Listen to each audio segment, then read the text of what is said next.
जय हिंद दोस्तों। एसकेज learning platform SLP में आपका एक बार फिर से स्वागत है।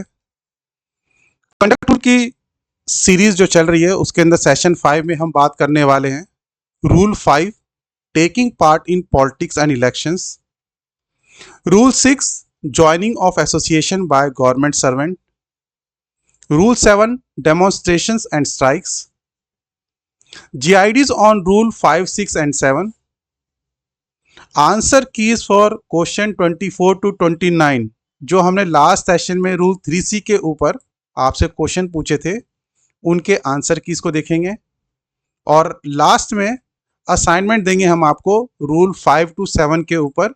इसके क्वेश्चंस 30 to 38 को आपको बताया जाएगा और आप इसका कमेंट करके अपना आंसर बता सकते हैं और अगले सेशन के अंदर जो है आप इसका आंसर की जो है चेक कर सकते हैं।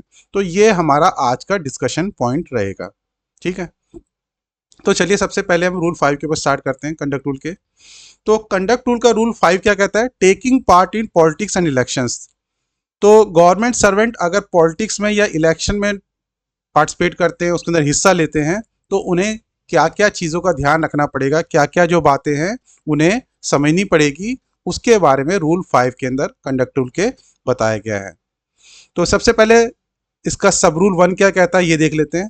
तो इसका फर्स्ट पार्ट कहता है no government servant shall be a member of or be otherwise associated with any political party any organisation with take parts in politics.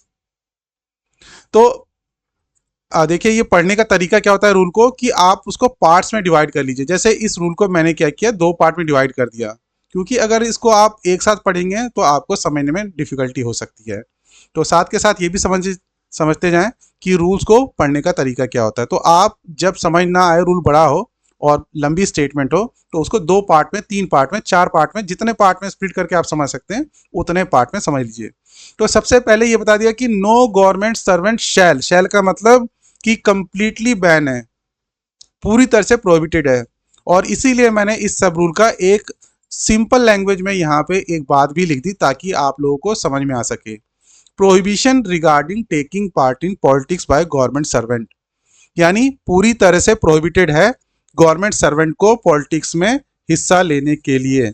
वो हिस्सा यानी नहीं ले सकता। तो आगे देख लेते हैं कि क्या कह रहा है कि no government servant shall be a member. ना तो वो मेंबर हो सकता है और बी अदरवाइज एसोसिएटेड विद, ना ही वो किसी तरीके से किसी के साथ लिंक हो सकता है या एसोसिएट हो सकता है, अपने आप को उनके साथ साथ में ले जा सकता है। एनी पॉलिटिकल पार्टी, चाहे वो कोई पॉलिटिकल पार्टी हो, कोई ऑर्गेनाइजेशन हो जो पॉलिटिक्स में पार्ट कर लेती हो। यानी आप पॉलिटिकल पार्टी के तो मेंबर हो ही नहीं सकते, ना उससे एसोसिएट हो सकते हो, ना ही किसी ऐसे ऑर्गेनाइजेशन के साथ आप मेंबर बन सकते हो या उसके साथ एसोसिएट हो सकते हो जो खुद एक पॉलिटिक्स में पार्टिसिपेट करती हो, ठीक है। तो आपको यानी इतने दूर दूर तक का डिस्टेंस भी मेंटेन नहीं करना, यानी किसी भी तरीके से आपको किसी भी एंगल से पॉलिटिक्स में पार्टिसिपेट नहीं करना, ये बताया गया है। आगे क्या कहता है इसका जो अगला पार्ट है इसी सब रूल का, nor shall he take part in, ना ही वो टेक पार्ट करेगा subscribe in aid of. Subscribe in aid of का मतलब कि किसी तरीके से सपोर्ट करने के लिए कोई मेंबरशिप ले ले या कुछ किसी और तरीके से फाइनेंशियली हेल्प करे, तो इन तरह की चीज़ों के ऊपर भी कंप्लीटली बैन है या प्रोहिबिशन है। तो nor shall he take part in, subscribe in aid of, assist in any other manner, किसी भी तरीके से नहीं करना है। एनी पॉलिटिकल मूवमेंट और एक्टिविटी, किसी भी पॉलिटिकल मूवमेंट से रिलेटेड ना तो उसमें हिस्सा लेना है, ना उसका मेंबर बनना है, ना किसी तरह से सपोर्ट करना है, ना किसी तरीके से असिस्ट करना है। तो कोई भी पॉलिटिकल मूवमेंट हो, एक्टिविटी हो, उससे पूरी तरह से आपको दूर रहने के लिए बोला गया है। यहाँ पे परमिशन लेने की बात नहीं आती क्योंकि क्लियरली बोला गया है कि नो गवर्नमेंट सर्वेंट शैल, यानी मतलब क्या हुआ कि ये कंप्लीट प्रोहिबिशन है, यहाँ पे परमिशन लेने की बात ही नहीं है, ये पूरी तरह से बैन है, यहाँ पे परमिशन नहीं मिलेगी। सब रूल 2 की बात कर लेते हैं। सब रूल 2 में क्या कहता है, it shall be duty of every government servant to endeavor to prevent any member of his family from taking part in subscribing in aid of or assisting in any other manner any movement or activity which is or tends to directly or indirectly be subversive of government as by law established। यानी कहने का मतलब ये है कि आपको तो participate नहीं करना है, ये तो कंप्लीटली बैन है ही है। उसके साथ साथ आपको कोशिश करनी है कि आपका कोई फैमिली मेंबर भी इस तरह की कोई एक्टिविटी में इन्वॉल्व ना हो। जो बातें ऊपर लिखी गई थी, take part in, subscribe in, aid of, assist in, वही सारी बातें आपकी फैमिली मेंबर के लिए भी लिखी गई हैं। यानी आपके फैमिली मेंबर के ऊपर भी कंप्लीटली बैन है कि वो किसी तरह के पॉलिटिकल मूवमेंट या पॉलिटिकल एक्टिविटी में पार्टिसिपेट नहीं करेंगे। जो क्या कर सकते हैं, जो गवर्नमेंट को क्या कर सकते हैं, ओवरथ्रो करने की कोशिश कर रहे हो। देखिए समर्सी का मैंने यहाँ पे मीनिंग भी लिख दिया ताकि आपको आगे भी याद रहे या आप जब समझें तो खुद भी आपके माइंड में रहे। तो किसी तरह का ऐसा अटेम्प्ट पॉलिटिकल या दूसरे किसी तरह का एक्टिविटी जो गवर्नमेंट को हटाने का, उसको ओवरथ्रो करने का, उसको वीक करने का काम करते हैं, ऐसी कोई भी मूवमेंट या एक्टिविटी या ऐसी कोई पॉलिटिकल भी चीज़ें सारी क्या है, आपके किसी भी फैमिली मेम्बर के द्वारा नहीं की जानी चाहिए।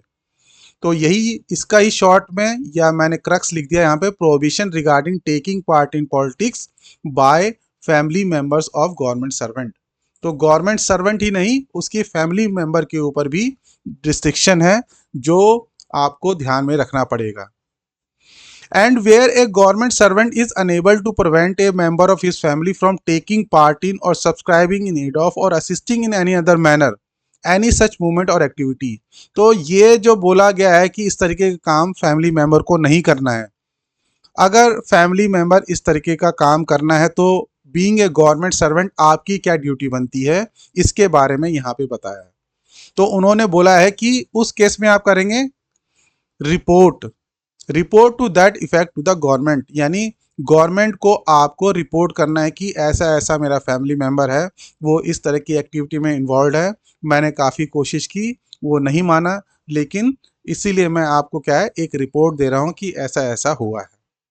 तो ये ड्यूटी जो है आपके ऊपर डाली गई है कि आपका फैमिली मेंबर अगर इस तरह की एक्टिविटी में इन्वॉल्व होता है तो आपको रिपोर्ट करना है गवर्नमेंट को। गवर्नमेंट का मतलब यहाँ पे आप अपने सीनियर को कर सकते हैं या अपने हेड ऑफ डिपार्टमेंट को कर सकते हैं। आगे देख लेते हैं कि आगे क्या बात हो रही है। इसमें कह रहे हैं कि इफ एनी क्वेश्चन अराइजेस, अगर कोई क्वेश्चन अराइज हुआ, whether a party is a political party, क्या कोई पार्टी पॉलिटिकल पार्टी है। क्योंकि कभी कभार क्या हो सकता है, मान लो आप किसी पार्टी से एसोसिएट हो गए, एसोसिएट का मतलब आप उससे कनेक्ट हो गए, जुड़ गए, और आप कहते हो नहीं ये पार्टी तो पॉलिटिकल पार्टी नहीं है, रिलीजियस पार्टी है, या किसी तरह की कोई भी XYZ आप उसके अंदर एक्सक्यूज देते हो। तो फिर क्वेश्चन अराइज होगा कि ये पॉलिटिकल पार्टी है ही नहीं, है या नहीं है, वो डिसीजन के लिए जाएगा। तो ये बात डिसाइड करेगा कौन कि ये जिस पार्टी से आप जुड़े वो पॉलिटिकल पार्टी थी या नहीं थी। तो इसके बारे में अगर इस तरीके का कोई क्वेश्चन अराइज होता है तो उस केस में आपको क्या करना है उसके बारे में बताया है। तो इफ एनी क्वेश्चन अराइज, कोई क्वेश्चन अराइज होता है, whether a party is a political party, क्या कोई पार्टी जिससे कोई गवर्नमेंट सर्वेंट जुड़ा वो एक पॉलिटिकल पार्टी है, अगर ये क्वेश्चन अराइज हुआ। Whether any organization take parts in politics, अगर क्या कोई ऑर्गेनाइजेशन वो पॉलिटिक्स में पार्ट लेता है या नहीं लेता है, ये क्वेश्चन अराइज हुआ। वेदर एनी मूवमेंट और activity falls within the scope of rule 5(2), यानी ऊपर जो बताया कि फैमिली मेंबर जो पार्टिसिपेट नहीं करेगा, तो इस तरह के मूवमेंट के क्या ऐसी मूवमेंट जो थी वो सबमर्सिव ऑफ गवर्नमेंट थी, यानी गवर्नमेंट को उखाड़ फेंकने के लिए काम कर रही थी, ये जो एक्टिविटी थी वो इस तरह की एक्टिविटी थी या नहीं थी, ये कौन डिसाइड करेगा, इसके बारे में यहाँ बताया। The decision of the government thereon shall be final. तो इस तरह का कोई क्वेश्चन आता है कि which party is political, which organisation take parts in politics, whether a movement और activity is subversive of government, तो उस केस में गवर्नमेंट विल डिसाइड। गवर्नमेंट का मतलब यानी आपके डिपार्टमेंट जो भी कॉम्पिटेंट अथॉरिटी होगी, HOD हो सकते हैं या और कोई जिनको डेलीगेट किया हो इस तरह के काम के लिए, तो वो हो सकते हैं, उनके पास एक क्वेश्चन जाएगा और उनका डिसीजन जो होगा वो फाइनल होगा। ये यहाँ पे क्लियर किया है। देखिए अगला सब रूल देख लेते हैं। तो आपने फर्स्ट सब रूल में क्या देखा कि जो गवर्नमेंट सर्वेंट है उसकी क्या रिस्पॉन्सिबिलिटी है, यानी उसे पॉलिटिक्स में बिल्कुल ही पार्टिसिपेट नहीं करना, ये बता दिया। फिर उसकी फैमिली मेंबर को ऐसी किसी एक्टिविटी में पार्टिसिपेट नहीं करना जो गवर्नमेंट की सबवर्सिव हो। गवर्नमेंट की सबवर्सिव का मतलब यानी गवर्नमेंट को उखाड़ फेंकने के लिए काम कर रही हो, और उस केस में अगर आप नहीं रोक पा रहे अपने फैमिली मेंबर को तो रिपोर्ट करना है। और नेक्स्ट में बताया क्या कि इस तरीके का क्वेश्चन अराइज होता है, क्या कोई पार्टी पॉलिटिकल है या ऑर्गेनाइजेशन जो है वो पार्टिसिपेट करती है पॉलिटिक्स के अंदर, या मूवमेंट या एक्टिविटी सबमर्सिव है कि नहीं है गवर्नमेंट की, ये डिसाइड करना हो तो वो गवर्नमेंट का डिसीजन फाइनल होगा। अब फोर्थ में बात कर लेते हैं, इसका जो सब रूल 4 है वो क्या बात करता है। सब रूल 4 कहता है no government servant shall canvass or otherwise interfere with or use his influence in connection with or take part in an election to any legislature or local authority.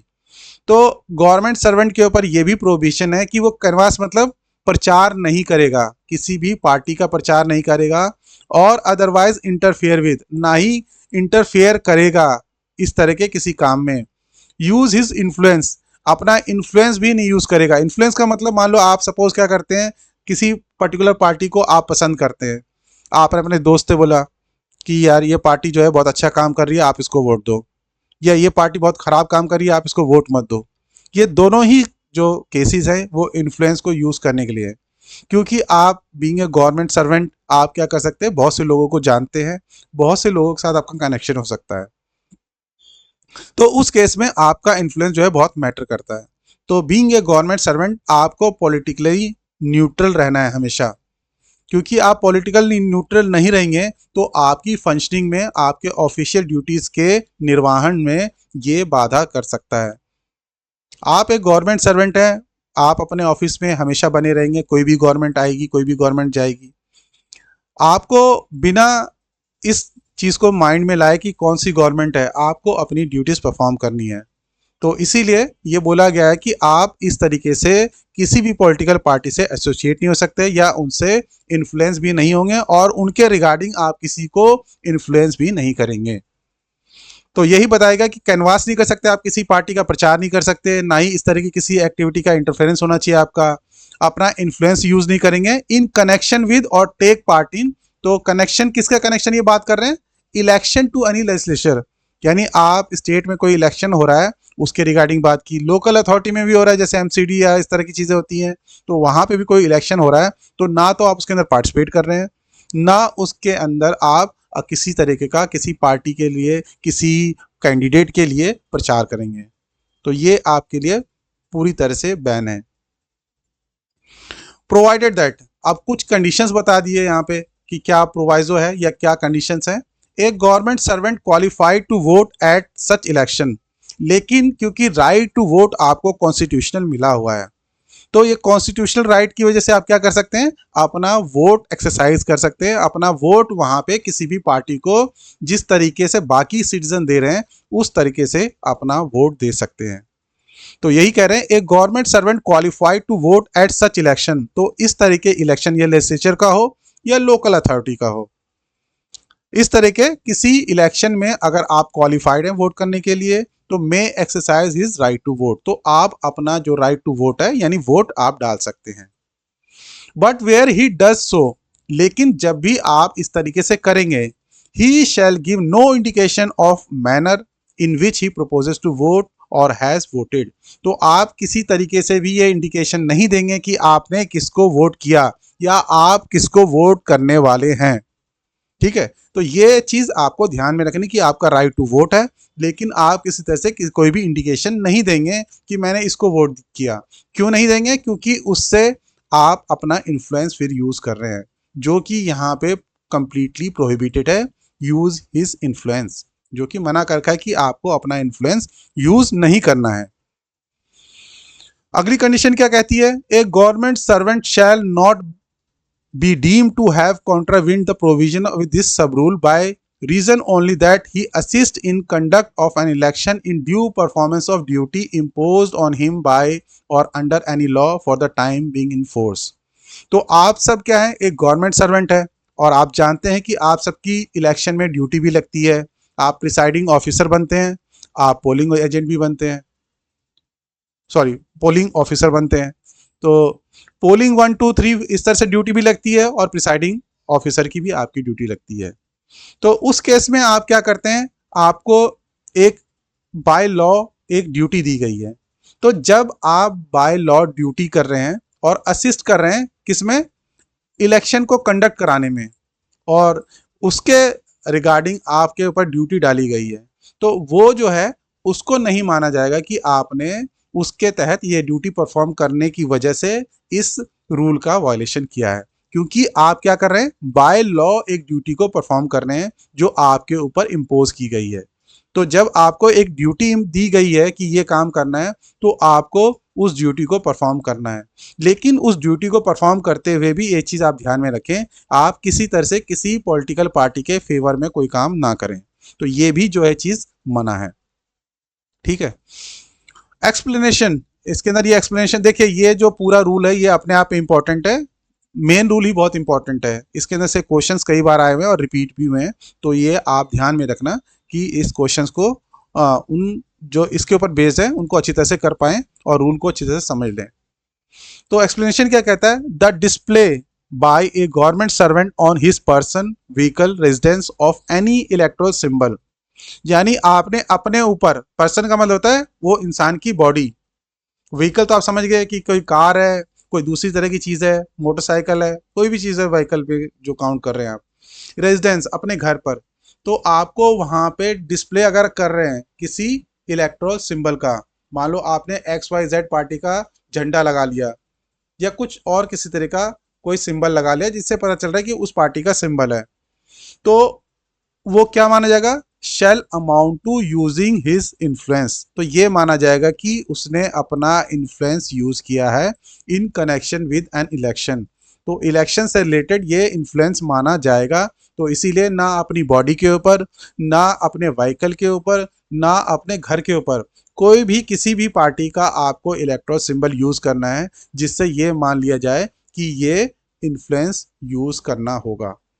तो एक्सप्लेनेशन ये क्लियरली कहता है कि इस तरह की सारी चीज़ें जो है वो प्रोहिबिटेड हैं। तो आपको ये ध्यान में रखना है कि इस तरीके का काम नहीं करना है।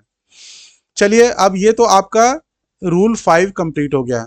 तो ये मेन रूल है, इसमें से भी मेन रूल में से भी काफ़ी क्वेश्चन आए हुए हैं। अब इसका GID देख लेते हैं, गवर्नमेंट ऑफ इंडिया डिसीजन देख लेते हैं कि क्या क्या इंपॉर्टेंट डिसीजंस हैं। Whether attendance by government servant at public meeting organized by political party would amount to participation in political movement under rule 5। अगर कोई गवर्नमेंट सर्वेंट पब्लिक मीटिंग्स को अटेंड करता है जो कि पॉलिटिकल पार्टी द्वारा ऑर्गेनाइज की गई है, तो क्या वो इस रूल का वायलेशन माना जाएगा? तो ये हम देखते हैं। It is a question of fact to be decided on merit and in circumstances of each particular case. तो पहली जो बात यहाँ पे इसका GID कहता है कि ये क्या है, क्वेश्चन ऑफ फैक्ट है। क्वेश्चन ऑफ फैक्ट का मतलब ये होता है कि उन फैक्चुअल सिचुएशन को देखा जाएगा जिसके अंदर वो वहाँ पे प्रेजेंट था या वो अटेंड कर रहा था। हो सकता है अगर किसी पॉलिटिकल यानी ड्यूटी के अदरवाइज या एक्टिविटी के अदरवाइज वहाँ पे कोई काम कर रहा है, वो इस तरीके का उसका नेचर रहा कि वो पॉलिटिकल नेचर में नहीं था वहाँ पे अटेंडेंस, तो उस केस में वो हो सकता है कि इसका वायलेशन, रूल 5 का वायलेशन ना माना जाए। तो यही है रूल जो पहला पार्ट कहता है इसका, कि ये क्वेश्चन ऑफ फैक्ट होगा, यानी वहाँ के फैक्चुअल सिचुएशन पे डिपेंड करेगा और ये मेरिट पे देखा जाएगा, डिसाइड ये मेरिट पे किया जाएगा, यानी सर्कमस्टांसेस वहाँ पे क्या थे उस पर्टिकुलर केस के, उसके हिसाब से डिसाइड किया जाएगा। तो एक तो ये बात है। सेकेंड इंपॉर्टेंट पॉइंट इस GID में क्या कहा गया है, while occasional attendance at such meeting may not be constitute as participation a political movement। तो अगर ओकेजनल कभी कभार कोई अटेंडेंस वहाँ पे उसने की या अटेंड किया उसने, तो उसको हो सकता है कि ना माना जाए कि उसने पॉलिटिकल मूवमेंट या इस तरीके रूल 5 का वॉयलेशन हो सकता है, उसको ना माना जाए। लेकिन अगर वो फ्रीक्वेंट और रेगुलर अटेंडेंस वहाँ पे गवर्नमेंट सर्वेंट की है इस तरह की मीटिंग में जहाँ पे पॉलिटिकल पार्टी जो है वो अरेंज कर रही है, तो उस केस में ये इम्प्रेशन पड़ता है या इससे ये पता चलता है कि कहीं ना कहीं वो सिंपथाइजर है। तो यही बोला गया है, bound to create and the impression, तो इससे ये इंप्रेशन आएगा that he is a sympathizer of the aims and object of that party. तो उस पार्टी के जो भी एम्स हैं, ऑब्जेक्ट्स हैं, उसका वो सिंपथाइजर है, उसके साथ उसकी सहानुभूति है और वो कहीं ना कहीं उनको सपोर्ट करता है। And that in his official capacity he may favour or support the members of that particular party. और इससे ये भी यानी हम निष्कर्ष निकाल सकते हैं कि वो कहीं ना कहीं वो उनके मेंबर्स को या इस पर्टिकुलर पार्टी के मेंबर्स को सपोर्ट करता है। तो इस केस से बचना चाहिए। तो यानी ओकेजनल अटेंडेंस तो बच सकता है कि वो इसका वॉयलेशन, रूल 5 का वॉयलेशन ना माना जाए, लेकिन आप रेगुलरली और फ्रिक्वेंटली जो है वहाँ पे विजिट करते हैं, अटेंड करते हैं, तो उससे आपको बचना है, वो काम नहीं करना है। Would not amount to violation of rule 5 if, देखिए रूल 5 का वॉयलेशन कब नहीं माना जाएगा ये बता रहे हैं। The meeting is public meeting and not a private of restricted meeting. अगर वो मीटिंग पब्लिक मीटिंग है जहाँ पे कोई भी पब्लिक जा सकती है और कोई प्राइवेट मीटिंग नहीं है, रिस्ट्रिक्टेड मीटिंग नहीं है, तो उस केस में हो सकता है कि उसको रूल 5 का वॉयलेशन ना माना जाए। तो पब्लिक मीटिंग में बच सकते हैं। प्राइवेट मीटिंग अगर कोई पॉलिटिकल पार्टी अरेंज कर दी है, वहाँ पे अटेंड किया, तो वो तो फेयरली माना जा सकता है कि वो रूल 5 का वॉयलेशन हो गया। The meeting is not held contrary to any prohibitory order or without permission when such a permission is required। ये ऐसी मीटिंग अगर है जहाँ पे किसी तरीके का जो ऑर्डर दिया गया है कि जिसको वॉयलेट नहीं करना है, उसको वॉयलेट नहीं करता है, ठीक है, यानी किसी तरह के भी ऑर्डर को वॉयलेट नहीं करता है, और दूसरा जो है वो विद परमिशन किया गया है, तो उस केस में क्या होगा, वो वॉयलेशन नहीं माना जाएगा। तो कॉन्ट्रैरी नहीं होना चाहिए। एक तो किसी भी प्रोहिबिटरी ऑर्डर, अगर किसी ऑर्डर ने प्रोहिबिट कर रखा है कि ये काम नहीं करो, तो उसके कॉन्ट्रैरी नहीं होना चाहिए। और without permission when such A permission is required, और विदाउट परमिशन नहीं होना चाहिए जब इस तरीके का परमिशन रिक्वायर्ड है, तो उस केस में ये वॉयलेशन नहीं माना जाएगा। The government servant does not speak और टेक एक्टिव और प्रोमिनेंट पार्ट इन ऑर्गेनाइजिंग और conducting the meeting. Government servant वहाँ पे कुछ बोलता ही नहीं है, ना ही वो एक्टिव पार्टिसिपेट करता है, ना ही उसका ऑर्गेनाइज करने में या कंडक्ट करने में मीटिंग का कोई रोल था। तो जब इस तरह की बातें होती है तो रूल 5 का वॉयलेशन वो नहीं माना जाएगा। ठीक है, देखिए मैं जितने भी जीआईडीज बताता हूँ आपको, वो सारे इंपॉर्टेंट होते हैं और कहीं ना कहीं वो प्रीवियस ईयर क्वेश्चन पेपर्स में पूछे गए होते हैं, तो आप किसी भी जीआईडी को छोड़ नहीं सकते हैं। तो आपको सभी जीआईडीज को अच्छी तरह से प्रिपेयर करना है। अगला जीआईडी देख लेते हैं। Which actions by government servant do not amount to violation of rule 5 का 4। 5 का 4 कौन सा था आपका, ये वाला कि कन्वासिंग नहीं करेगा, किसी तरह से वो इलेक्शन में पार्टिसिपेट नहीं करेगा, इन सब चीज़ों के बारे में ये आपका सब रूल 4 था। तो 5 का सब रूल 4 का वायलेशन वो कह रहे हैं कि कब नहीं होगा, तो making normal arrangements during election tour of minister to enable them to carry out their responsibilities as minister. तो जब आप नॉर्मल अरेंजमेंट करते हैं किसी मिनिस्टर के इलेक्शन टूर के दौरान, ठीक है, और उनको सपोर्ट करते हैं, सपोर्ट करने समझ कि आप एक तरीके से उनकी हेल्प कर रहे हैं, और ये हेल्प जो कर रहे हैं उनको अपना इलेक्शन टूर को परफॉर्म करने के लिए, ये आप क्यों कर रहे हैं, क्योंकि आप ड्यूटी बाउंड है। आप बीइंग ए गवर्नमेंट सर्वेंट, आपको ड्यूटी दी गई है कि आपको उनको जितने भी अरेंजमेंट्स होने हैं इलेक्शन टूर से रिगार्डिंग, आपको बीइंग ए गवर्नमेंट सर्वेंट वहाँ पे असिस्ट करना है, ये आपकी ड्यूटी दी गई है। तो जब आप इस तरीके का नॉर्मल अरेंजमेंट करते हैं किसी भी मिनिस्टर के इलेक्शन टूर का, तो वहाँ पे ये वॉयलेशन नहीं माना जाएगा रूल 5 का। Arrangement by district officers by for affording normal courtesies and security to ministers on their visit connected with election campaign. कोई मिनिस्टर इलेक्शन कैंपेन करने किसी डिस्ट्रिक्ट में गए, अब वहाँ के डिस्ट्रिक्ट ऑफिसर हैं, तो वो तो ड्यूटी बाउंड है कि जो मिनिस्टर्स हैं उनका क्या करें, अरेंजमेंट करें, उनकी जो भी कर्टसी बनती है, सिक्योरिटी का अरेंजमेंट करना होता है, ये सब काम करना उनकी ड्यूटी होती है। तो जब वो ड्यूटी को परफॉर्म कर रहे हैं तो वहाँ पे वॉयलेशन की कोई बात नहीं आती है।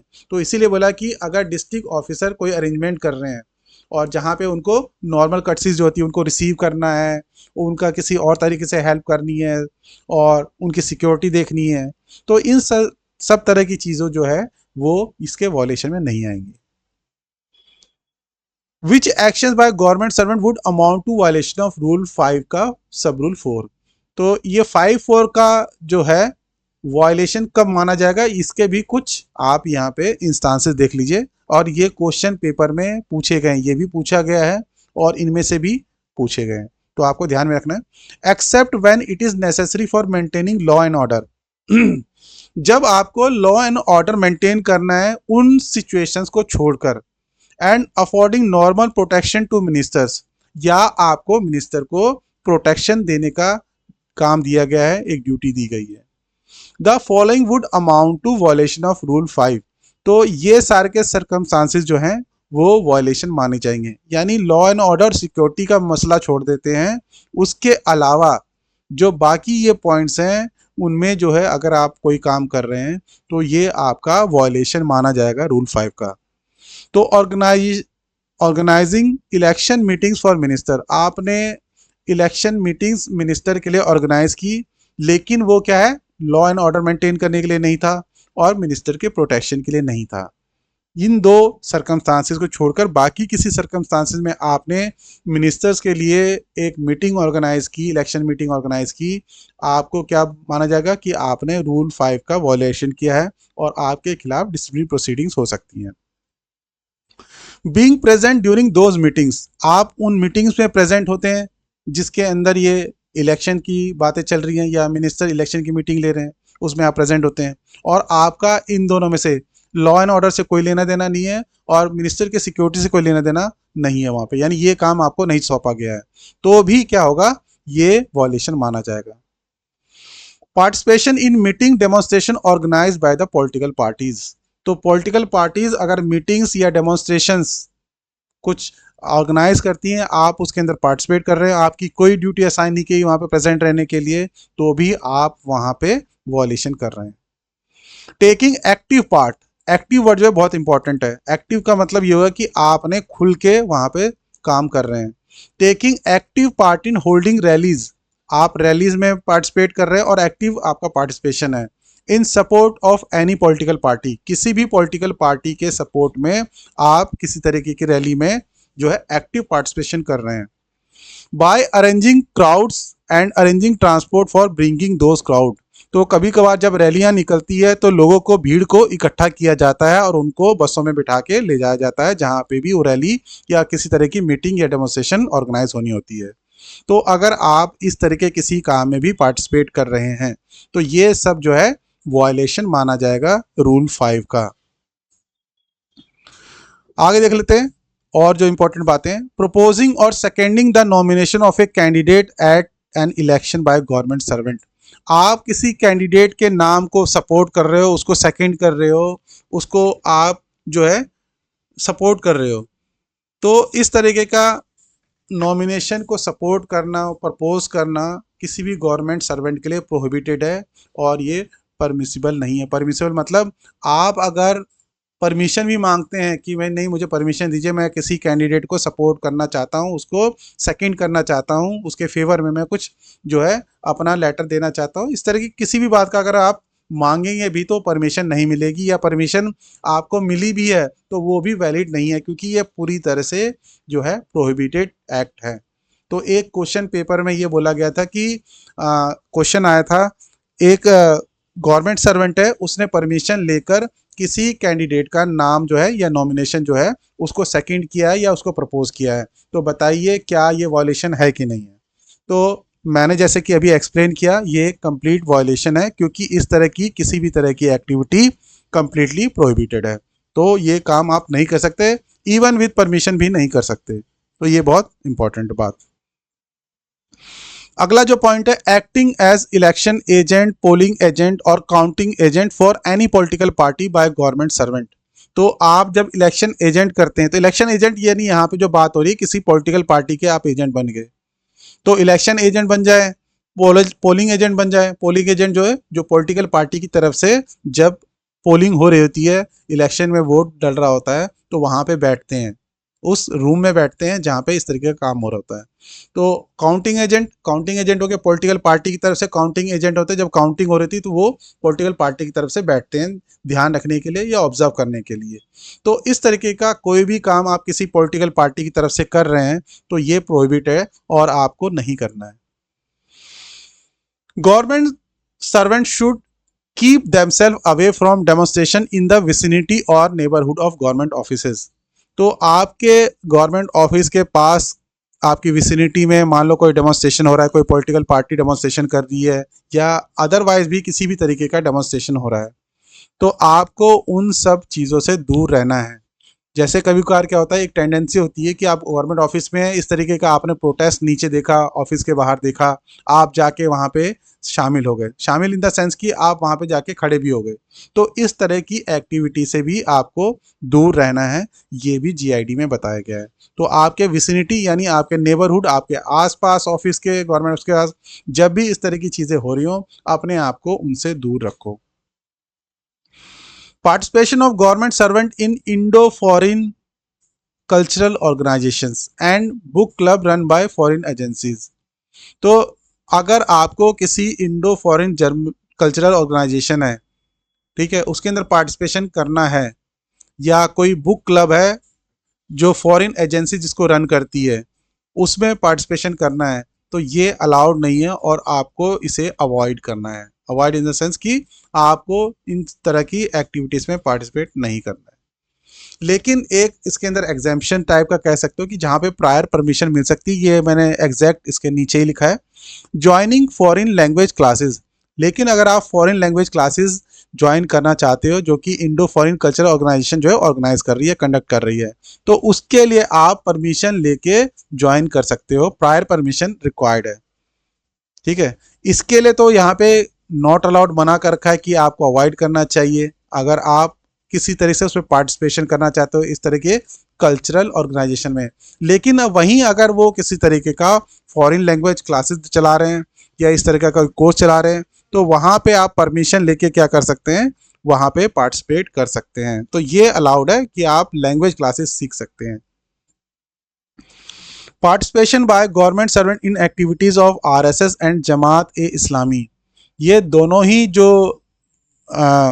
ऑर्गेनाइजेशंस हैं इसके अंदर गवर्नमेंट ने प्रोहिबिट कर रखा है अपने ऑर्डर से कि इसमें आप पार्टिसिपेट नहीं कर सकते। प्रोहिबिटेड का मतलब कि ऐसा नहीं कि परमिशन लेके आप कर पाएंगे, परमिशन नहीं मिलती है। प्रोहिबिट का मतलब परमिशन नहीं मिलेगी।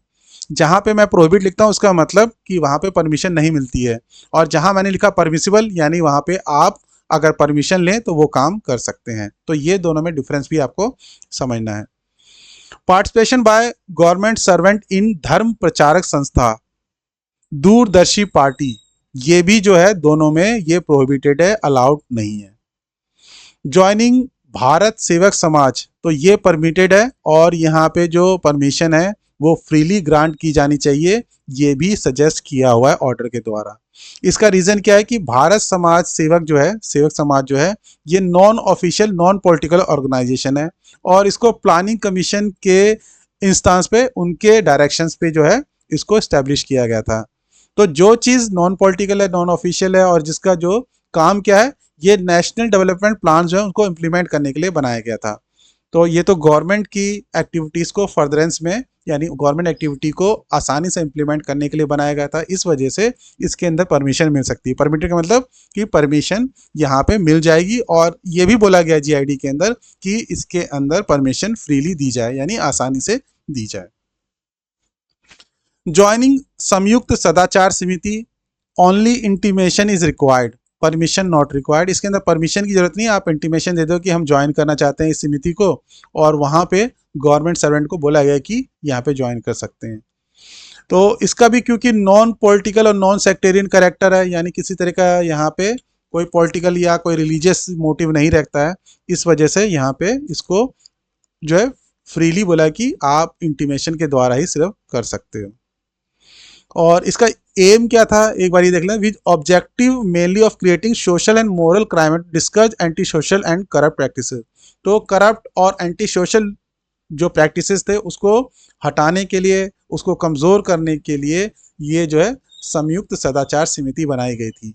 तो बेसिकली इसका क्योंकि वेलफेयर जो है वो एम था, और इस तरह के एंटी सोशल और इस तरह के करप्ट प्रैक्टिसेस को कमज़ोर करना या कम करना ये एम था।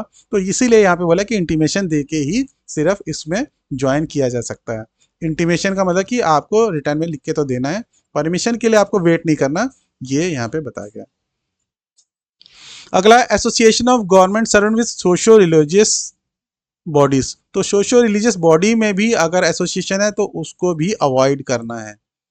Some of the organization movements claiming to aim at social and religious reform may be some have some attributes of sectarian और communal nature। क्योंकि उसके अंदर ये कह रहे हैं कि इस तरह के सोशल या रिलीजियस बॉडीज हैं, वो क्लेम तो करते हैं कि हम सोशल और रिलीजियस रिफॉर्म करते हैं, लेकिन इनका कोई कॉम्युनल नेचर हो सकता है। इसीलिए ये बोला गया है कि आप अवॉइड करो इस तरह के सोशो रिलीजियस बॉडी से भी कनेक्ट होना। तो it will therefore be desirable on the part of government servant to be very cautious. तो आपको बहुत सावधान रहना है जब इस तरह के सोशो रिलीजियस बॉडी से आप अपने आप को कनेक्ट करते हैं या इससे एसोसिएट होते हैं, इससे जुड़ते हैं।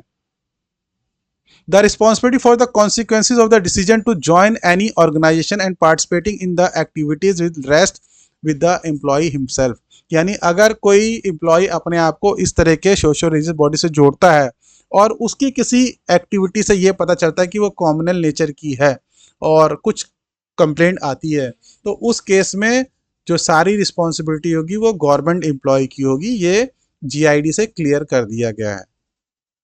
ठीक है, तो ये आपका जो है रूल 5 का मेन रूल और जीआईडी दोनों कंप्लीट हो गया।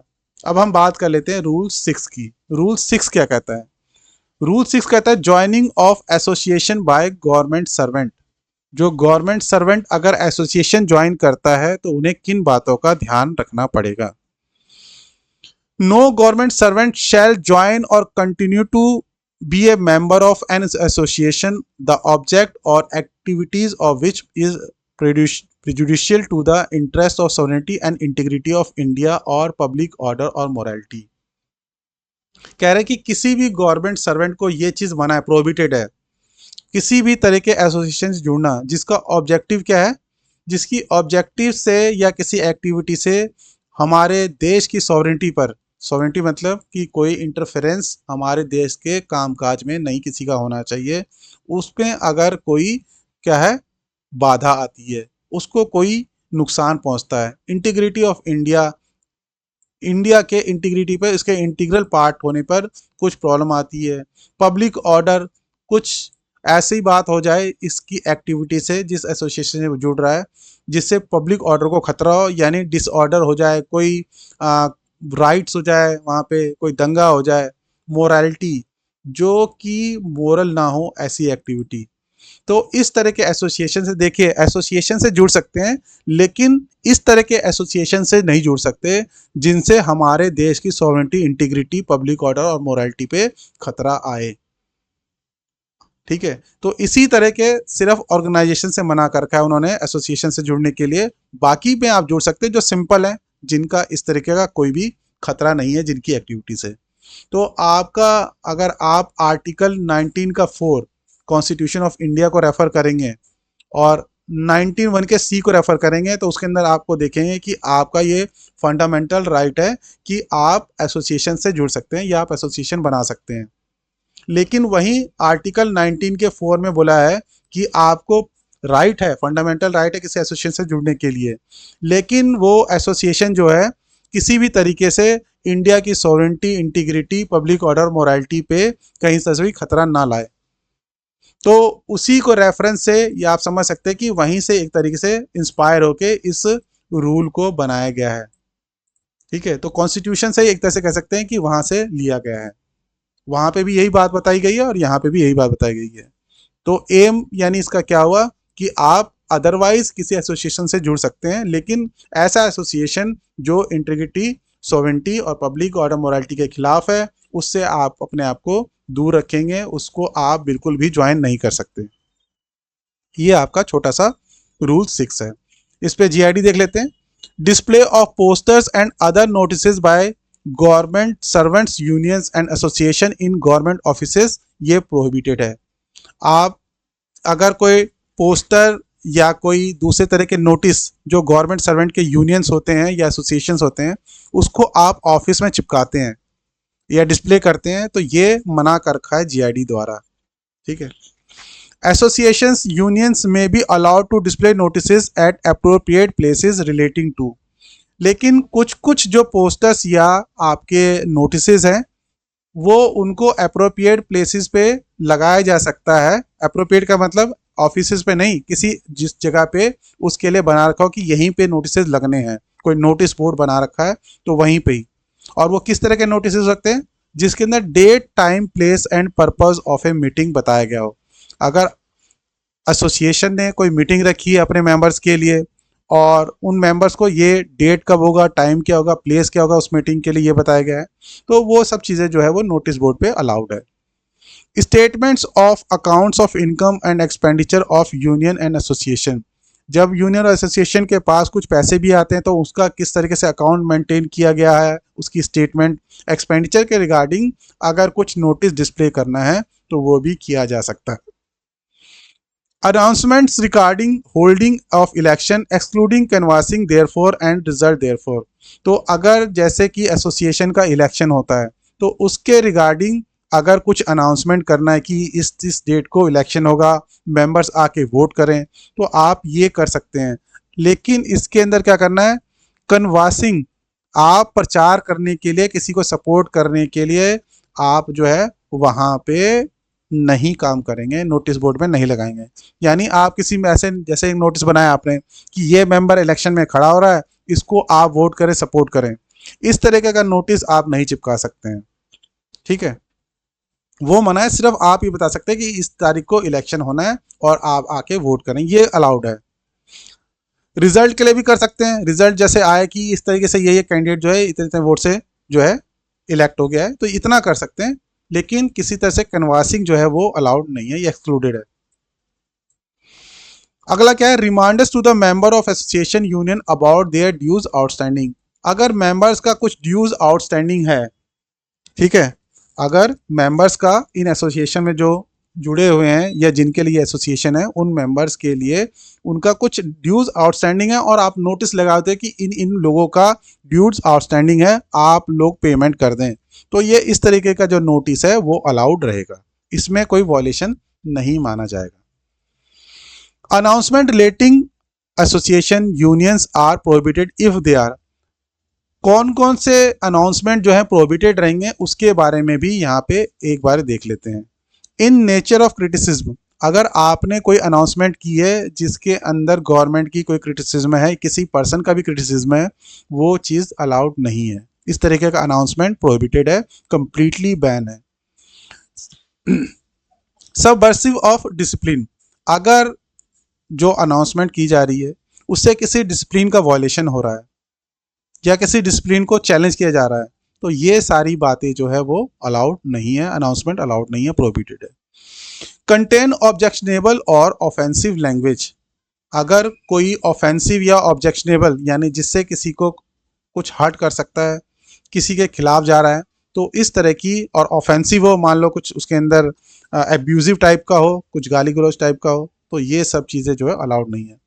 Contain attacks on individual directly और इनडायरेक्टली, किसी इंडिविजुअल के ऊपर अटैक कर रहा हो, यानी अनाउंसमेंट जो की गई है आपने किसी न किसी को चैलेंज किया, वहाँ पे किसी न किसी को अटैक किया है, डायरेक्टली हो या इनडायरेक्टली हो, तो इस तरह की जो सारे अनाउंसमेंट है वो एसोसिएशन और यूनियन के प्रोहिबिटेड है। Authority competent to decide whether the object or activities of association union attract the provision of rule 6, तो कौन सी अथॉरिटी कॉम्पिटेंट होगी ये डिसाइड करने के लिए कि जो एसोसिएशन या यूनियन है वो क्या कर रहे हैं, एक्टिविटीज वायलेट कर रहे हैं रूल 6 को, तो हेड ऑफ डिपार्टमेंट जो है वो ये काम कर सकते हैं। ठीक है, यानी उनकी जो अथॉरिटी है वो कॉम्पिटेंट अथॉरिटी है और उनका डिसीजन जो है वो यहाँ पे वैलिड माना जाएगा। उसके बाद हम बात कर लेते हैं रूल 7 की। रूल 7 क्या है, demonstrations and strike. No government servant shall, कोई भी गवर्नमेंट सर्वेंट जो है इंगेज हिमसेल्फ और पार्टिसिपेट इन एनी डेमोन्स्ट्रेशन, किसी भी डेमोन्स्ट्रेशन के अंदर ना तो खुद इंगेज होंगे, ना इन्वॉल्व होंगे, ना ही वो पार्टिसिपेट करेंगे, which is prejudicial to the interest of sovereignty and integrity of India. जैसे कि हमने रूल 6 में भी देखा कि ऐसे एसोसिएशन और यूनियन जो हमारे देश की सॉवरेनिटी और इंटीग्रिटी को नुकसान पहुंचा सकते हैं, उसकी सिक्योरिटी को नुकसान पहुंचा सकते हैं, उनको क्या है, बैन किया गया है। तो उसी तरह से यहाँ पे कोई भी ऐसा डेमोन्स्ट्रेशन जो sovereignty, integrity, security of state, हमारे इंडिया के security, friendly relation with foreign states, friendly relation जो हमारे फॉरेन स्टेट के साथ है, दूसरी कंट्री के साथ, उसको कुछ नुकसान पहुंचा सकते हैं। Public order, decency, morality, public order जैसे कि एक्सप्लेन किया मैंने कि हमारे यहाँ पे कोई ऑर्डर, लॉ एंड ऑर्डर का खतरा कर सके। डिसेंसी और मोरालिटी, कोई डिसेंट ना हो, देखने में वो बात जो है डिमॉन्स्ट्रेशन, क्योंकि यहाँ पे डिमॉन्स्ट्रेशन का मतलब होता है कि हम किसी को कुछ दिखा रहे हैं, तो जो चीज़ दिखा रहे हैं वो डिसेंट भी होनी चाहिए, वो चीज़ जो है सही भी होनी चाहिए, अप्रोप्रिएट भी होनी चाहिए। तो इसीलिए डिसेंसी और मोरालिटी दोनों को इंक्लूड किया गया है। और which involves contempt of court, defamation, incitement to an offence. तो कोई कंटेम्प्ट ऑफ कोर्ट करता है, यानी कोर्ट ने कोई ऑर्डर दिया है उसके अगेंस्ट जाता है, वो किसी के खिलाफ डिफेमेशन करता है। डिफेमेशन क्या होता है कि आपने किसी के खिलाफ गलत अफवाह फैला दी, जो बात उसके बारे में सही नहीं है, आप लोगों को वो बात बता रहे हैं, तो वो क्या है, आप उसका मान हानि कर रहे हैं, उसके जो भी रिस्पेक्ट में खतरा ला रहे हैं। तो इस तरह की चीज़ें डिफेमेशन में काउंट होती हैं। इंसाइटमेंट टू ऑफेंस, किसी ऑफेंस यानी कोई भी ऐसी एक्टिविटी जो आईपीसी में एक ऑफेंस बताया गया है, जैसे कि मर्डर हो गया, चोरी हो गई, डकैती हो गई, लूट हो गया, तो ये सारे क्या है आईपीसी में डिफाइन किए गए एज ए ऑफेंस। तो ऑफेंस को क्या कर रहे हैं, आपको इस तरह के अगर किसी चीज़ के लिए आप किसी को भड़का रहे हैं, इंसाइट कर रहे हैं, तो ये सारी चीज़ें जो हैं ये प्रोहिबिटेड हैं। यानी कोई भी गवर्नमेंट ऐसे डेमोन्स्ट्रेशन के अंदर पार्टिसिपेट नहीं करेगा जो ये सारे काम कर सकते हो, यानी सॉवरेनिटी, इंटीग्रिटी को खतरा कर सकते हो, हमारे देश की सिक्योरिटी को खतरा कर सकते हो, हमारे फ्रेंडली रिलेशन जो फॉरेन कंट्री के साथ हैं उनको कोई खतरा कर सकते हो, हमारे public order, law and order को खतरा कर सकते हो, डिसेंट ना हो, मोरालिटी के अकॉर्डिंग ना हो, तो वो भी है। और या कंटेम्प्ट ऑफ कोर्ट कर सके, किसी का डिफेमेशन कर सके, या किसी ऑफेंस के लिए आपको भड़का रहे हो, तो ये सारी चीज़ें जो हैं वो प्रोहिबिटेड हैं। आप आर्टिकल 19(1) का ए देखेंगे, ठीक है, आर्टिकल 19(1) का ए कॉन्स्टिट्यूशन ऑफ इंडिया का, तो वहाँ पे बता रखा है कि आपके पास फंडामेंटल राइट है डेमोन्स्ट्रेशन करने का। और उसके साथ अगर आप आर्टिकल 19 का क्लॉज 2 देखेंगे, क्लॉज 2 में क्या बताएगा कि क्या क्या चीज़ें प्रोहिबिटेड हैं, यानी आपको फंडामेंटल राइट तो है ये डेमोन्स्ट्रेशन का, लेकिन आप उस डेमोन्स्ट्रेशन की आड़ में ये सब काम नहीं कर सकते जो कि यहाँ पे बताया गया है। तो एक तरीके से आपका ये जो पार्ट था ये कॉन्स्टिट्यूशन ऑफ इंडिया से लिया गया है। resort to or in any way abet any form of strike, coercion, physical duress in connection with any matter pertaining to his service or the service of any other government servant। आप अपने service से related या किसी अपने दूसरे government servant जो हैं उनकी सर्विस से रिलेटेड इस तरीके का कोई काम नहीं कर सकते। कौन सा काम? स्ट्राइक नहीं कर सकते, ना तो आप ये काम कर सकते हो, ना आप अबैट कर सकते हो। अबैट का मतलब क्या होता है? अबैटमेंट का मतलब सपोर्ट करना, साथ सहयोग करना, ठीक है। मान लो जैसे कि एक एग्जांपल देते हैं, कोई चोरी करना चाह रहा था, दीवार ऊंची थी, वो चढ़ नहीं सकता था, आपने क्या किया, नीचे से सपोर्ट कर दिया उसको कि भाई जाओ चढ़ जाओ, तो ये अबैटमेंट है। आपने किसी को कोई ऑफेंस करने में या कोई इलीगल एक्टिविटी करने में उसकी मदद की, ये अबैटमेंट में काउंट होता है, ठीक है। तो यानी आपको ये काम डायरेक्टली भी नहीं करना, क्या काम? स्ट्राइक, कोएर्जन, फिजिकल ड्यूरेस और इस तरह का कोई भी काम। तो स्ट्राइक तो आप सब जानते हैं, स्ट्राइक के क्या क्या फॉर्म्स हैं, हम ये नीचे भी डिस्कस भी कर लेंगे। कोएर्जन मतलब किसी के ऊपर आप फोर्स कर रहे हो उसको, ठीक है, नहीं आपको ये काम मेरा करना पड़ेगा। कोएर्जन किसी भी तरह का हो सकता है, आपको फोर्स मेंटल भी हो सकता है, फिजिकल भी हो सकता है, साइकोलॉजिकल भी हो सकता है। तो कोएर्जन बेसिकली यहाँ पे मेंटल है, यानी आप उसको मेंटली इस तरह से बोल बोल के कि नहीं ये काम करना है, ये कोएर्जन हो गया आपका। फिजिकल ड्यूरेस आपका फिजिकल हो गया, यानी आपने थ्रेट दिया उसको या फोर्सफुली फिजिकली कोई काम करके उसको दबाव डाल के आप काम करा रहे हैं। तो एक आपका साइकोलॉजिकल कह सकते हो और एक आपका फिजिकल हो गया। तो ना तो स्ट्राइक करनी है, ना कोएर्जन यूज करना है, ना फिजिकल ड्यूरेस यूज करना है, और ये करना भी नहीं है, ना ही किसी को इस तरह के काम करने में मदद करना है। तो दोनों ही तरह की चीजें जो है वो प्रोहिबिटेड है। और ये किसके कनेक्शन में? चाहे आपकी सर्विस से रिलेटेड हो या आपके किसी दूसरे गवर्नमेंट सर्वेंट की सर्विस से रिलेटेड हो, तो उसमें आपको मना किया गया है।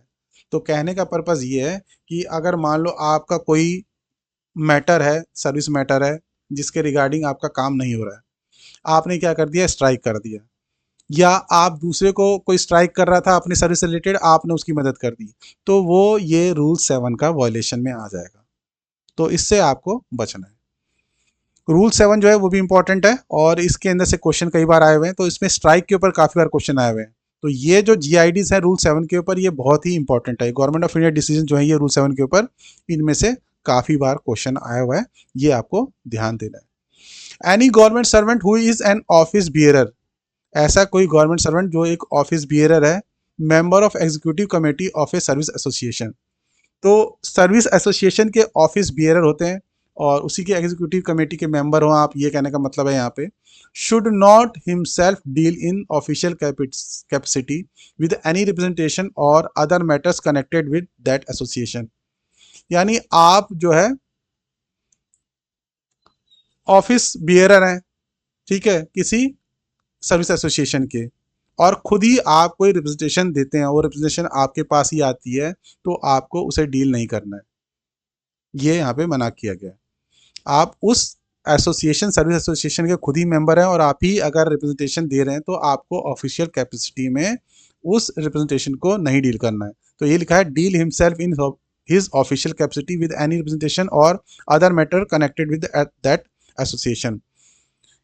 दूसरा इसका यहाँ पे मतलब ये है कि मान लो आप ऑफिस में काम कर रहे हैं, ठीक है, और उसके साथ साथ आप अपने सर्विस एसोसिएशन के ऑफिस बियरर भी हैं, और कोई रिप्रेजेंटेशन ऐसा आ जाता है जो आपके एसोसिएशन से कनेक्टेड है, तो आप क्योंकि गवर्नमेंट की सीट पे बैठे हैं और आपके एसोसिएशन से रिलेटेड ही मैटर आया और आप उस एसोसिएशन के ऑफिस बियरर भी हैं, तो ये कन्फ्लिक्ट ऑफ इंटरेस्ट में हो जाएगा। आप उस सीट पे बैठते हुए आप क्या करेंगे, उसको किसी और को देंगे जो कि आपके एसोसिएशन में ऑफिस बियरर या किसी तरह से मेंबर ना हो। उसका रीज़न वही बता रहे हैं, क्योंकि कन्फ्लिक्ट ऑफ इंटरेस्ट आ जाएगा। आप उस एसोसिएशन के मेंबर भी हैं और आप ही उस रिप्रेजेंटेशन को डील कर रहे हैं जो आपके एसोसिएशन से रिलेटेड है, तो आप किस तरह से जस्टिफाई कर पाएंगे? आपको कहीं ना कहीं आपका बाइस या आपका कुछ ना कुछ एज रह जाएगा उसके फेवर में। तो इसीलिए यह मना किया गया है कि बीइंग ए ऑफिस बियरर या member of executive committee of service association, आप कोई भी ऐसा रिप्रेजेंटेशन नहीं डील करेंगे जो आपके एसोसिएशन से आया है, ठीक है, यानी ये आप अपने ऑफिस में डील नहीं करेंगे, उसकी बात कर रहा है। अब ये बहुत इंपॉर्टेंट है, what constitutes strike under the conduct rule. Conduct rule में क्या चीज स्ट्राइक मानी गई है? तो स्ट्राइक मींस, स्ट्राइक में क्या क्या चीज आ सकती है? रिफ्यूजल टू वर्क, आपने काम करने के लिए मना कर दिया। स्टॉपेज और स्लोइंग डाउन ऑफ वर्क, आपने काम या तो पूरी तरह से मना कर दिया कि मैं नहीं करूंगा, स्टॉपेज रोक दिया, मैं काम ही नहीं कर रहा। स्लोइंग डाउन, आप काम तो कर रहे हैं लेकिन जहां पे आप मान लो 5 रिसीट कर सकते थे, 5 फाइलें दिन में कर सकते थे, आप एक ही कर रहे हो, 2 ही कर रहे हो, तो आपने डेलिबरेटली जानबूझकर 5 का काम जो है वो 2 में कन्वर्ट कर दिया, यानी स्लो डाउन कर दिया। Of work by a government employee acting in combination and includes, तो या तो आप अकेले कर रहे हो या ग्रुप ऑफ एम्प्लॉय मिलके भी अगर ये काम एक साथ कर रहे हैं, यानी एक साथ सारा काम रोक दिया, एक साथ मना कर दिया या एक साथ सारा काम स्लो कर दिया, तो ये सारी चीज़ें भी स्ट्राइक की कैटेगरी में आ जाएंगी। एंड इंक्लूड्स, और क्या क्या इसके अंदर आता है वो भी एक बार देख लेते हैं। मास एब्सेंटेशन फ्रॉम वर्क, आप क्या है एक साथ बहुत सारे लोगों ने छुट्टी मार ली विदाउट परमिशन, ठीक है, which is wrongly described as mass casual leave. इसको मास कैजुअल लीव तो रॉन्गली बोला गया है, रॉन्गली बोला गया है मतलब इसको हम मास एब्सेंटेशन बोलेंगे क्योंकि ये विदाउट परमिशन था, ये मास कैजुअल लीव की कैटेगरी में नहीं आएगा। Refusal to work overtime when such overtime work is necessary in the public interest, अगर आपने ओवर टाइम करने से मना कर दिया जब ये ओवर टाइम क्या है, पब्लिक इंटरेस्ट में नेसेसरी था, तो ये भी स्ट्राइक की कैटेगरी में आ जाएगा। रिजोर्ट टू प्रैक्टिस और conduct which is likely to result in और रिजल्ट्स इन सेसेशन और substantial retardation of work in any organization, आप इस तरीके का कोई भी काम करते हो, कोई भी प्रैक्टिस अडॉप्ट करते हो, कोई भी चीज़ आपने की, जिससे क्या हो रहा है, आपके ऑर्गेनाइजेशन का जो काम है वो बहुत स्लो हो गया, उसका काम रुक गया या स्लो हो गया, तो वो आपके स्ट्राइक की कैटेगरी में आ जाएगा। सच प्रैक्टिसेस वुड इंक्लूड, अब ये कौन कौन सी प्रैक्टिसेस हो सकती है इसके बारे में बताया है, कुछ एग्जांपल दिए यहाँ पे। गो स्लो, यानी धीरे धीरे काम करो।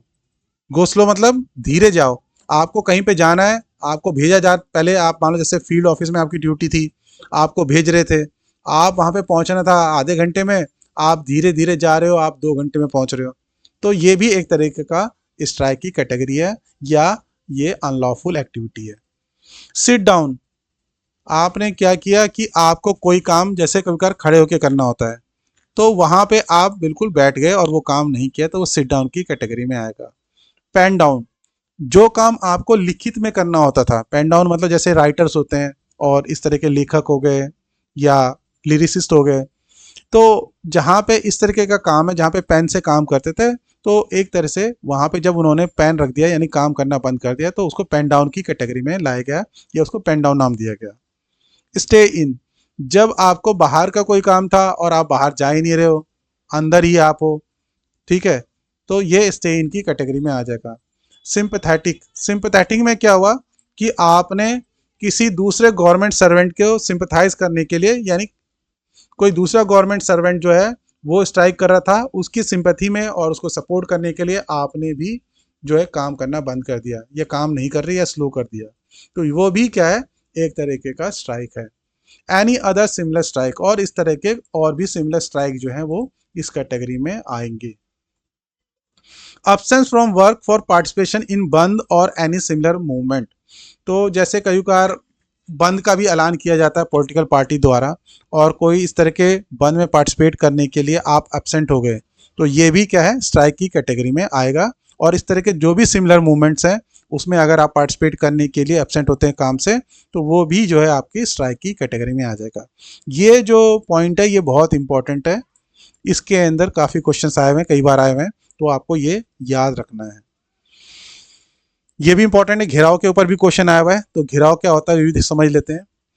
पार्टिसिपेशन इन घेराव बाय सेंट्रल गवर्नमेंट सर्वेंट, तो घेराव होता क्या है, घेराव means forcible confinement of public servant within office premise by surrounding their place of duty and have held demonstration meeting both within office premises during office hours and also outside the office premises beyond office hours, tending to forcible confinement of public servant within office premises। आपने क्या किया, किसी government servant को चारों तरफ से घेर लिया, और चारों तरफ से घेर लिया भी की भी जरूरत नहीं है, आपने मान लो किसी गवर्नमेंट सर्वेंट को उसके रूम में गए, आपने कमरा बंद कर दिया, अंदर से लॉक कर दिया, और उसको बोला कि आपको तभी बाहर जाने देंगे जब आप हमारा काम करेंगे, या आपने कमरे को लॉक भी नहीं किया, कमरा खुला ही रहा, लेकिन आप उसको बाहर जाने नहीं दे रहे हैं, आपने उसको कन्फाइन कर दिया forcibly.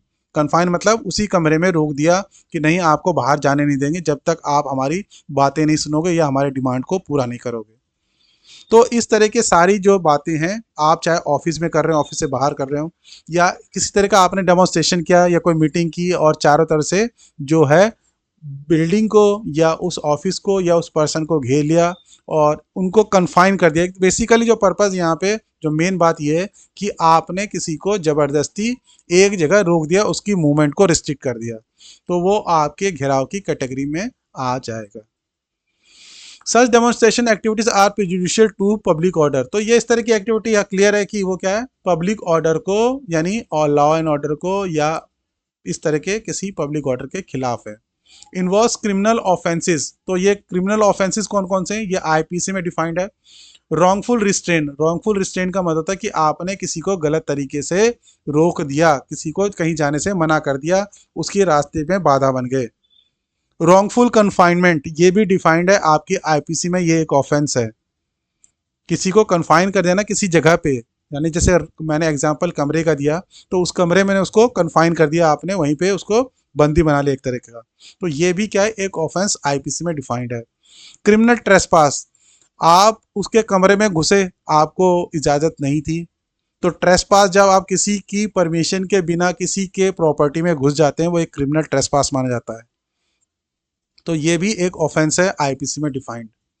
Incitement to commit offence, आप किसी को कोई ऑफेंस करने के लिए, ऑफेंस का मतलब होता है कि वो आईपीसी में कोई ना कोई जो है ऑफेंस डिफाइंड है।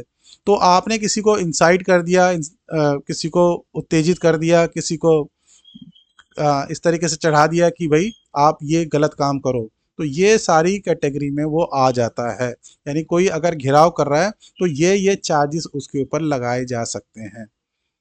दे are also subversive of discipline, यानी वो डिसिप्लिन के लिए भी खतरा है, हमारे यहाँ के अनुशासन को जो भी है उसके लिए खतरनाक है।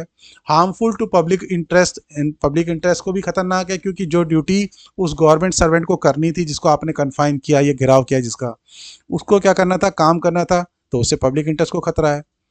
And participation in them by government servant would amount to conduct unbecoming of a government servant. तो इस तरह के चीज़ में पार्टिसिपेट करना वो अनबिकमिंग ऑफ गवर्नमेंट सर्वेंट के लिए के कैटेगरी में आता है।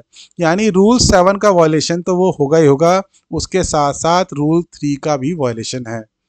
तो यही बताया गया इसके अंदर कि जब डिसिप्लिनरी एक्शन लिया जाएगा तो उसको रूल 3 एंड 7 दोनों का कंट्रावेंशन माना जाएगा, दोनों का वायलेशन माना जाएगा। ठीक है। और ये भी इसमें बताया कि चार्जशीट जब उसको दी जाएगी उस गवर्नमेंट सर्वेंट को, तो उसके अंदर ये सारी बातें लिखी जाएगी कि उसने रॉन्गफुल कन्फाइनमेंट किया, रॉन्गफुल उसने रिस्ट्रेन किया, क्रिमिनल ट्रेसपास किया, ये सारी बातें भी लिखी जानी चाहिए। ये जीआईडी ये कहता है कि उसको जब चार्जशीट दी जाएगी तो ये सारी बातें भी लिखो कि फैक्ट्स ऐसे थे जिसके अंदर उसने ये काम किए। तो ये भी बात ध्यान में रखनी है। उसके बाद कह रहे कि absence from work on account of participation in gherao should in all cases be treated as unauthorise absence. ये इंपॉर्टेंट पॉइंट है कि जो घेराव में पार्टिसिपेट करेगा तो उसके एब्सेंस फ्रॉम वर्क को unauthorise absence involving break in service, unauthorise absence भी माना जाएगा और ब्रेक इन सर्विस भी माना जाएगा। अनऑथराइज एब्सेंस का मतलब कि आपने परमिशन नहीं ली थी, इसलिए वो अनऑथराइज एब्सेंस है। Break in service, break in service लगने से ये होता है कि आपकी जो पास्ट सर्विस होती है, मान लो आपने 10 साल तक गवर्नमेंट नौकरी की और आपके इस टाइम पे 10 साल के बाद किसी दिन आपने ऐसा कोई काम किया जिसकी वजह से ब्रेक इन सर्विस आ गया, तो ब्रेक इन सर्विस से आपकी पास्ट की सारी जो सर्विस होती है वो सारी काउंट नहीं होती है। काउंट किसके लिए काउंट होगी, जैसे पेंशन की चीज़ें हैं या और ऐसी चीज़ें जिसके अंदर क्वालिफाइंग सर्विस चाहिए होती है कि गवर्नमेंट सर्वेंट ने टोटल कितनी सर्विस की है। तो ये सब चीज़ें जो है वो सारी फॉरफिट हो जाती है, वो सारी जो है आपकी ख़त्म हो जाएंगी। तो ब्रेक इन सर्विस जो है बहुत ही बड़ा एक तरीके का ये पेनल्टी है। तो ये कह रहे हैं कि अगर कोई घेराव में पार्टिसिपेट करता है तो उस पीरियड को एक तो अनऑथराइज एब्सेंस माना जाएगा। अनऑथराइज एब्सेंस होगा तो उसके अंदर पेमेंट, आपको सैलरी भी नहीं मिलेगी उसकी उस पीरियड की, और ब्रेक इन सर्विस भी माना जाएगा। तो ब्रेक इन सर्विस से क्या होगा कि आपकी जो पहले की सारी सर्विस है वो आपकी क्वालिफाइंग सर्विस नहीं रहेगी, और वो सारा आपको किसी भी चीज़ के लिए, मान लो आपके पेंशन हो या आपको जैसे वॉलंटरी रिटायरमेंट लेनी हो, तो वॉलंटरी रिटायरमेंट के लिए कुछ क्वालिफाइंग सर्विस आपकी दी गई है, तो वो क्वालिफाइंग सर्विस में काउंट वो नहीं होगा पीरियड, तो आपके लिए मुश्किल हो जाएगा। The absence should not be regularised as any kind of leave, और ये साथ में ये भी जीआईडी में बता दिया गया है कि इस एब्सेंस को किसी भी तरीके के लीव से रेगुलराइज नहीं किया जाएगा। तो घेराव को बहुत ही सीरियसली गवर्नमेंट ने लिया है, और इसीलिए इस तरह की किसी भी एक्टिविटी में पार्टिसिपेट किसी भी गवर्नमेंट सर्वेंट को नहीं करना चाहिए। Whenever there is a case of घेराव, wrongful restraint, wrongful confinement or criminal trespass or any other cognizable offence, a written report should be made to the officer in charge of the police station having jurisdiction।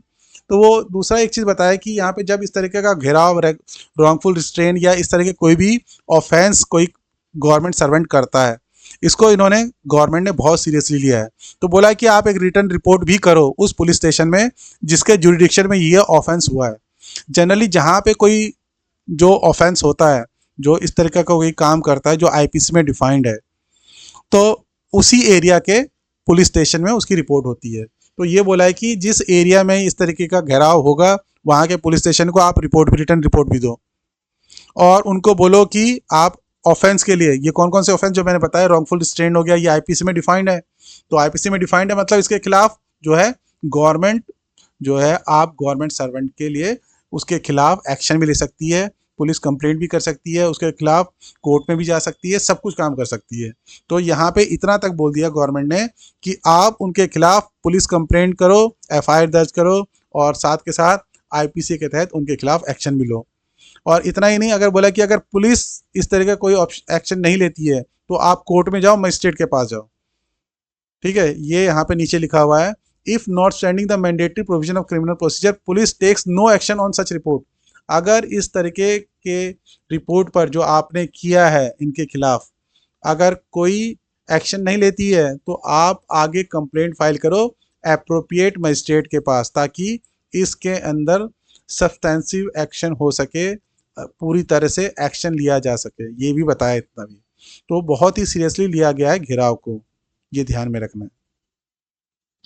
While taking action to file complaint before the appropriate magistrate, the assistance of the officer of CBI, if any available locally, may also be taken in drafting of complaints and deciding the manner in which evidence should be collected and produced।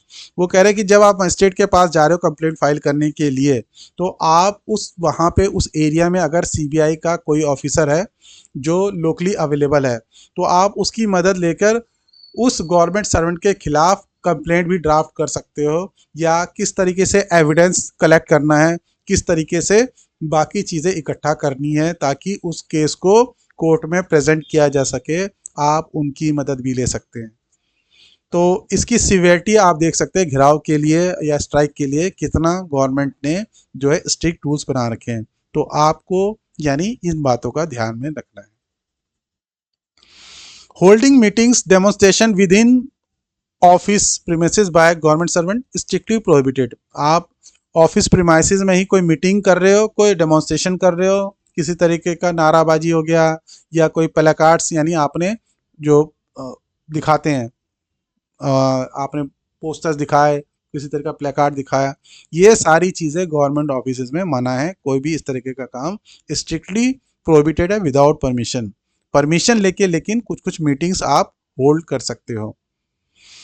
Action to be taken for any form of strike, mass casual leave, boycott by work by government servant. तो अगर कोई work का boycott करता है यानी बहिष्कार करता है काम का, मास कैजुअल लीव लेता है, एक साथ मिलकर बहुत सारे गवर्नमेंट सर्वेंट ने एक साथ छुट्टी ले ली, कोई स्ट्राइक किया, तो उसके लिए क्या एक्शन होगा इसके बारे में बताया है। तो ऊपर तो जो एक्शन हुए हैं उसके अलावा ये क्या एक्शन ले सकते हैं उसके बारे में बताया। तो किसी भी तरीके का अगर ये काम करते हो आप, ठीक है, तो उसमें क्या करना पड़ेगा, the salary of such employee for the day in question shall not be paid. उसको सैलरी नहीं दी जाएगी उस दिन के लिए, एक तो ये बता दिया गया। The details of such employees shall have to be intimated by the concerned office when such an event took place to the administrative ministry department concerned within 15 days of incident for decision on how to treat the unauthorized absence occasioned by such an action by the employee। और 15 दिन के अंदर अगर मान लो कहीं पे भी अगर ये बाहर होता है और किसी के नॉलेज में आया, तो 15 दिन के अंदर क्या करेंगे इस तरह की चीज़ों के लिए कि जो अनऑथराइज एब्सेंस है उसमें क्या डिसीजन लेना है।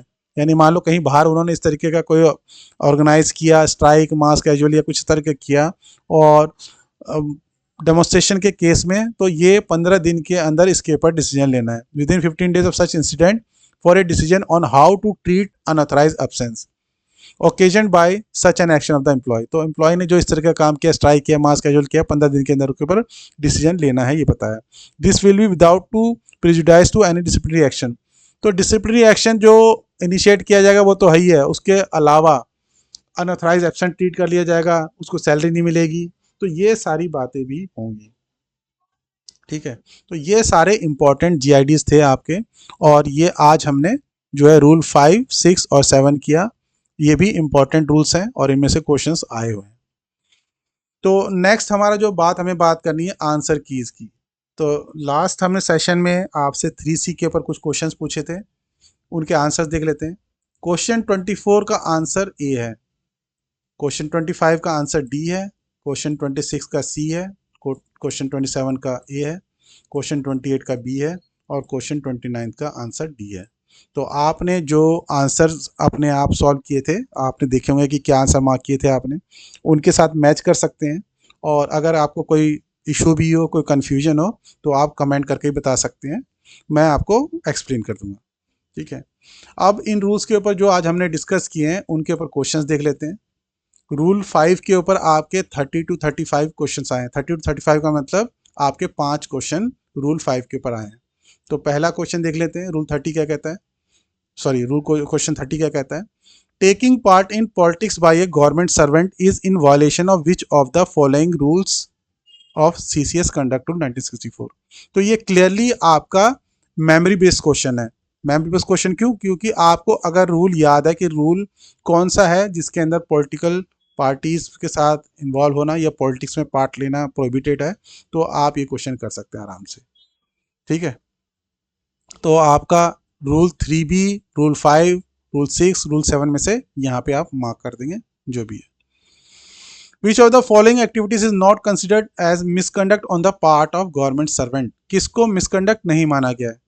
Not informing the government involvement of his spouse in activity that is felt to be subversive of nature.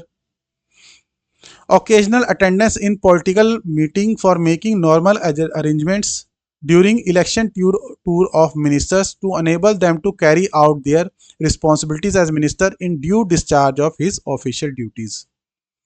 C है attending meetings organized by political parties when such a meeting are not in nature of public meetings. Display on his person, vehicle or residence the electoral symbol of a political party. तो जो भी इसमें से misconduct नहीं माना जाएगा उसको आपको टिक करना है।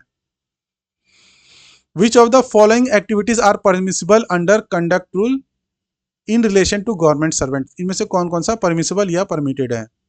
Participation in political activities, making normal arrangements during election tour of minister to enable them to carry out their responsibilities as ministers, acting as polling agent, joining संयुक्त सदाचार समिति। तो इनमें से कौन कौन सी एक्टिविटी जो है परमिसिबल है, इसमें आपको यहाँ पे मार्क करना है। Which of the following actions violates the restriction on government servant under conduct to 1964 participating in politics? तो पॉलिटिक्स में पार्ट करने के लिए कौन कौन से यहाँ पे जो बातें बताई गई है वॉयलेट करती हैं, वो बताना है हमें। Canvassing for a candidate during election while on study leave, displaying an electoral symbol at his residence, attending a political meeting organized by Residents Welfare Association at the community hall of residential complex, proposing the name of candidate at election under intimation to the appropriate authority। तो इसमें से आप correct answer choose करके जो भी होगा 1 2 3 1 2 1 3 4 1 2 3 4 जो भी करेक्ट आंसर है उसको आप जो है टिक कर लेंगे। ठीक है,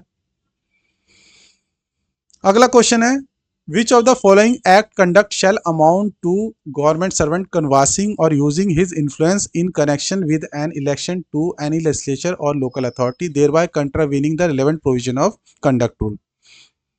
तो कौन कौन सी एक्टिविटी जो है इनमें से इन्फ्लुएंस माना जाएगा ये बताना है। Making normal arrangements during election tour of minister to enable them to carry out their responsibilities as minister, organizing election meetings for ministers, displaying on his residence an electoral symbol. Select the correct answer using the code given below 1 and 2, 1 and 3, 2 and 3, 1 2 3। तो इसमें से जो भी correct answer है आपको टिक करना है। Rule 6 के ऊपर पिछले 7 जो भी एग्जाम हुए हैं उसके अंदर सिर्फ एक क्वेश्चन आया है, लेकिन फिर भी कभी भी देखिए यूपीएससी में ऐसा कोई पैटर्न नहीं है कि अगर किसी में से कोई क्वेश्चन नहीं आया तो उस रूल में से कोई भी क्वेश्चन नहीं आएगा। तो इसलिए हर रूल को आपको अच्छी तरह से प्रिपेयर करना है। तो क्वेश्चन क्या आया था वो देख लेते हैं।